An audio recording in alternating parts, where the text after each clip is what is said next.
Fatima Isabel, but my original name was Isabel, so I just put Fatima, and I didn't take Isabel because was my father would give me this name, so I didn't want to dishonor also my father. So I joined the two names, and I think it was become more beautiful. Fatima, beauty of Lady Fatima, and Isabel because of my father. What I remember from my childhood, my background was very poor, and basically poor neighborhoods, gangsters, you name it, everything down, women's of life, drugs. But my father was one person that was come out from all that people, and he was very honest. He had two jobs, and he was not person of cheating, or he was very an example for other people. So he was very famous around people who know him for his honesty, his truthfulness. I have one brother only, and it was very close relationship, but even close relationship, we are quite different from each other, like water and olive oil. So we are really different personalities, because my brother just follow whatever other people saying for you do, and I was all time wonder what is behind the things, what is the sense of this being like this. So I was more adventure and curious of the sense of life, even since child. I was more how I can explain. I was like to observe the human behavior, animal behavior, nature. I observe everything for learning why happen like this, why we behave like this. In Portugal, 99% they are Catholics. And then from the Catholics, like 20%, 30% they practice the religion, and then the rest they don't practice. They just practice in the like Christmas, Easter. This is when they practice the religion, and church like once a year, or when someone dies. Was like a funny background, and basically it was like this. But like 50% they believe in Fatima, because we have Fatima there in Portugal due to a miracle that happened there in 1917. And other 50% they say no, don't, she never existed. But we are descendants from, I believe, from North Africa, Muslims from North Africa, and so we are mixed backgrounds. I was quite confused. Like my grandmother, she was practicing, but my mom, she was not practicing at all, and grandfather, nothing.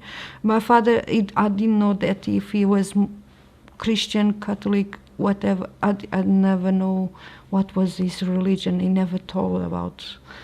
So was a no. He was very mysterious. So was quite confused. But church was just once a year, and my grandmother, she tried to put me in the church, but I was just bow when I get in, bow in the church, but I never make the sign of the Trinity, like the Father, Son, and Holy Spirit. I never believe on that.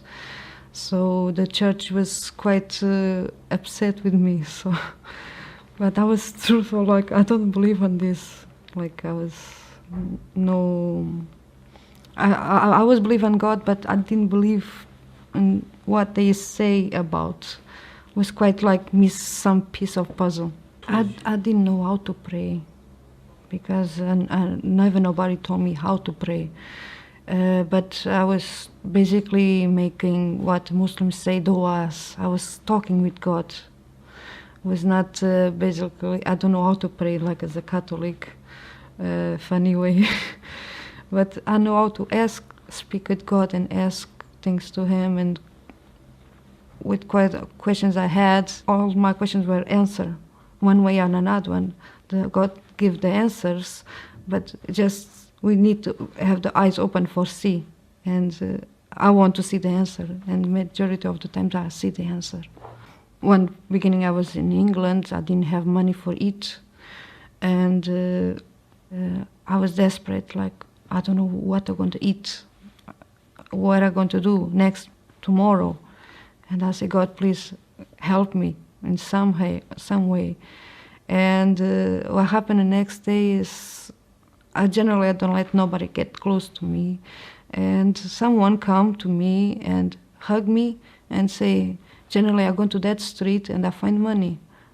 And the person, I follow, like I obey the person completely, I don't know why.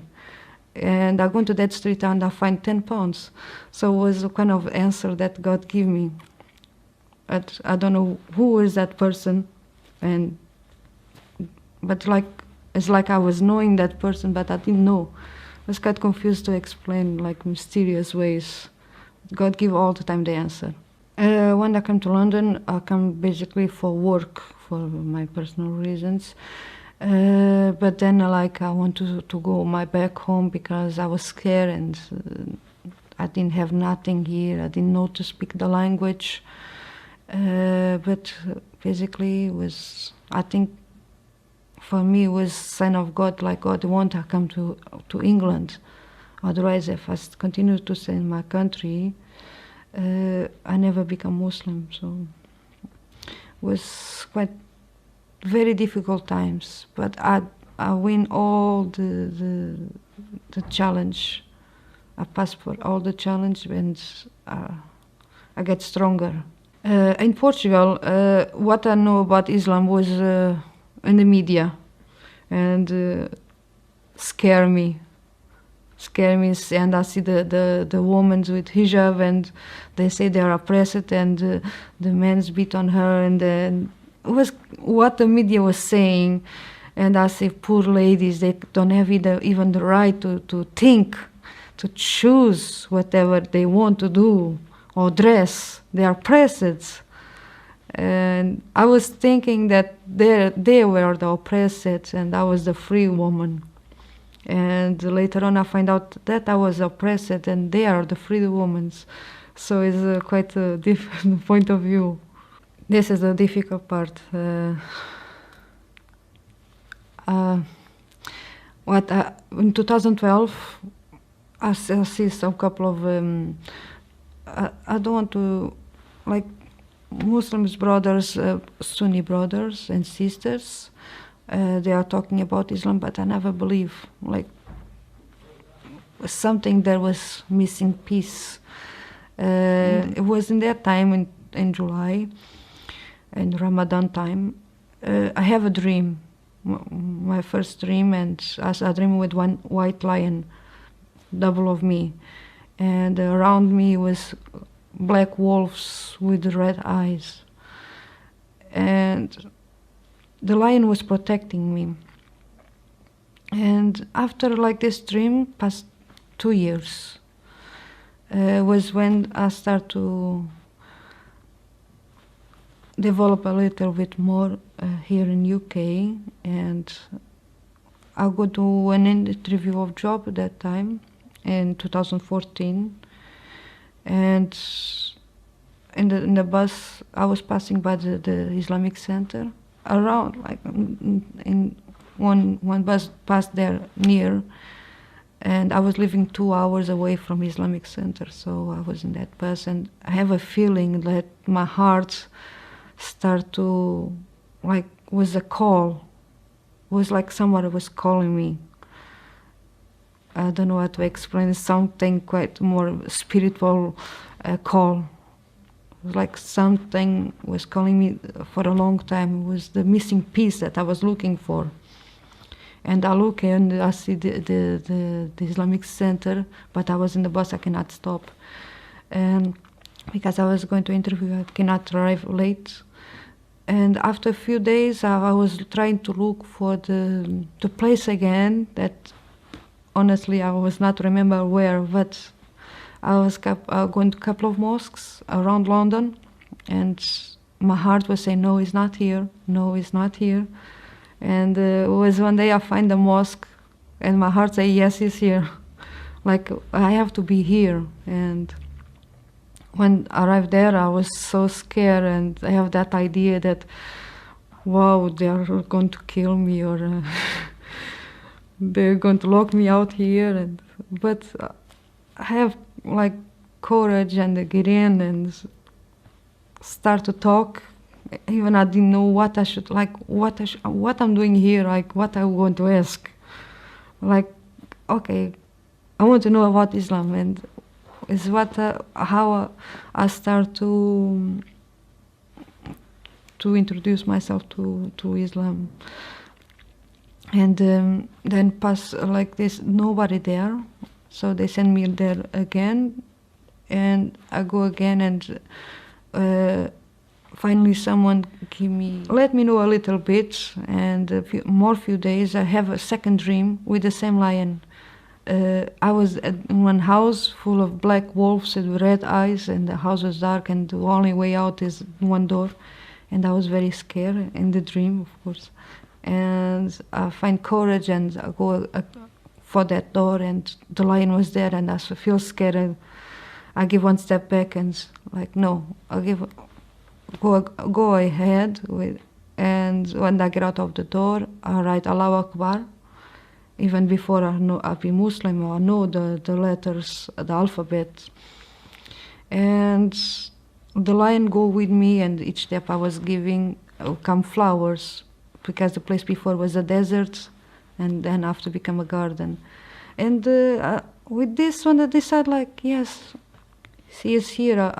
Is this place, this part of Islam that I want to be, is my house.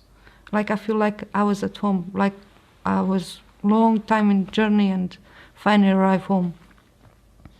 It was like this, my conversion to Islam. Yeah, was was like the beginning of a journey. Like, what I'm going to do is like, what is my idea of doing the things, what I'm putting about, where I'm putting through. I go to Islamic Center, and I make my shahada, and I was very shy, and like, oh my gosh, everybody is going to look at me. And then they put me in the it was the birthday of Lady Fatima, and they put me there like near to other ladies, and it was like, oh my gosh, like few months, was necessary few months for I get used to the idea of hijab. I know that I have to wear, but I didn't know that I have to be like so quickly. And nobody pressed me for to wear hijab so quickly, but at that times I was in difficult times, and so I decided. The house where I live, nobody believe in Islam, and they proper hate Islam, and so how I was explained to people in the house that I was Muslim. So I decided to find my own house and get courage to put my first hijab